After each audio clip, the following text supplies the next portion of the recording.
ہم نے سبق جو وعدہ کرو سو پورا کرو کی پڑھائی کی تھی۔ آج ہم اس سبق کا اگلا حصہ بھی پڑھیں گے اور اس سبق کے سوالات بھی کریں گے۔ تو سبق کے پہلے حصے میں ہم نے پڑھا تھا کہ ایک دادا جان ہیں کہ جو چھٹی کے روز بچوں کو کہانیاں اور اچھے دلچسپ واقعات سناتے ہیں، اور آج انہوں نے انہیں حضرت عمر کے دو واقعات، ان کے وعدہ پورا کرنے کے دو واقعات سنائے، جن میں سے ایک واقعے کو ہم پورا پڑھ چکے تھے اور دوسرا واقعہ ابھی ہم نے پڑھنا شروع کیا تھا، جو ہم نے یہاں تک پڑھ لیا تھا کہ ایک بزرگ صحابی حضرت ابو ذر غفاری نے اس شخص کی ضمانت دی۔ اب ہم اس سے آگے کا حصہ پڑھیں گے۔ وہ اچھی طرح جانتے تھے کہ اگر یہ شخص واپس نہ آیا تو اس کے بدلے میں انہیں اپنی جان سے ہاتھ دھونے پڑیں گے، اپنی جان سے ہاتھ دھونے پڑیں گے، یعنی اس شخص کی جگہ اب انہیں قتل کیا جائے گا، کیونکہ انہوں نے اس کے آنے کی جو ہے ضمانت لی ہے، یعنی یقین دلایا ہے۔ حضرت عمر فاروق رضی اللہ تعالی عنہ نے اس شخص کو 3 دن کی مہلت دی، یعنی 3 دن کا وقت دیا۔ اس شخص نے وعدہ کیا کہ وہ 3 دن کے اندر اندر واپس آ جائے گا۔ 3 دن کی مہلت ختم ہونے میں بس تھوڑا ہی وقت باقی رہ گیا تھا۔ سب کی نگاہیں شہر کے داخلی راستے پر لگی ہوئی تھی۔ داخلی راستہ یعنی وہ راستہ کہ جس میں شہر سے اندر آیا جاتا ہے، جانے والے یا آنے والے لوگ جہاں سے اندر آتے ہیں کہیں گئے ہوئے۔ لوگوں کے چہرے پر پریشانی کے آثار واضح تھے۔ پریشانی کے آثار واضح ہونا یعنی چہروں پر پریشانی نظر آ رہی تھی، یعنی فکر نظر آ رہی تھی۔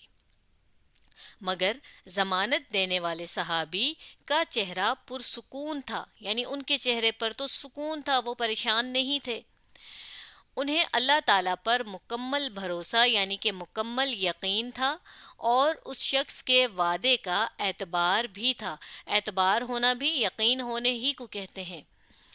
اچانک یعنی کہ ایک دم سے، ایک جانب سے یعنی ایک طرف سے گرد اٹھتی نظر آئی۔ گرد اٹھتی یعنی مٹی اٹھتی ہوئی نظر آئی۔ وہ شخص اپنے وعدے کے مطابق واپس آتا دکھائی دے رہا تھا۔ اب یہ گرد اٹھتی کیوں نظر آئی؟ کیونکہ ہو سکتا ہے کہ وہ گھوڑے یا اونٹ وغیرہ پر سوار ہو کر گیا ہو اور واپس آ رہا ہو، تو اس طرح جانور کے تیز چلنے سے تو مٹی اٹھتی ہے، اسے گرد اٹھنا یہاں پر کہا جا رہا ہے۔ اور یہ جس وقت کی بات ہے اس وقت سواری کے طور پر گھوڑے اور اونٹ وغیرہ ہی کو زیادہ استعمال کیا جاتا تھا۔ اس نے امیر المومنین سے کہا کہ میں اپنے وعدے کے مطابق واپس آ گیا ہوں، اب آپ اپنے فیصلے پر عمل کریں، یعنی اپنے فیصلے پر جو آپ نے فیصلہ کیا تھا اسے پورا کریں۔ عمل کرنا یعنی اس کام کو پورا کرنا۔ اس کی بات مکمل ہوتے ہی وہ دونوں نوجوان آگے بڑھے اور بولے۔ خلیفہ نے انصاف کے تقاضے یعنی برابری کے جو بھی اصول تھے، جو بھی لازمی بات تھی، پورے کیے، اور تو نے اپنا عہد بھی وعدے ہی کو کہتے ہیں، نبھایا یعنی کہ پورا کیا۔ ہم تجھے معاف کرتے ہیں۔ چلیں آگے پڑھتے ہیں کہ پھر اس کے بعد کیا ہوا۔ حضرت عمر رضی اللہ تعالی عنہ نے ان دونوں جوانوں اور ضمانت دینے والے صحابی حضرت ابو ذر غفاری رضی اللہ تعالی عنہ کے لیے دعا فرمائی، یعنی دعا کی۔ دیکھا بچوں، اپنے عہد کی پاسداری یعنی اپنے وعدے کو پورا کرنے پر اللہ تعالیٰ کیسے اس شخص کے لیے اپنی رحمت کے دروازے کھول دیے۔ اپنی رحمت کے دروازے کھول دیے۔ رحمت تو آپ کو معلوم ہے اچھائی بھلائی کو کہتے ہیں، اور دروازے کھول دینا محاورے کے طور پر استعمال کیا جاتا ہے کہ یعنی جس طرح سے اس شخص نے اپنا وعدہ پورا کیا، یعنی جو اس نے کہا وہ کر کے دکھایا، تو پھر اللہ تعالیٰ نے بھی اس کے ساتھ اچھائی کر دی، اور وہ اچھائی کیا ہوئی کہ اس کی سزا معاف ہو گئی، اسے معافی مل گئی۔ چلیں آگے پڑھتے ہیں۔ دادا جان نے ابھی دوسرا واقعہ سنایا ہی تھا کہ فراز نے جانے کی اجازت چاہی۔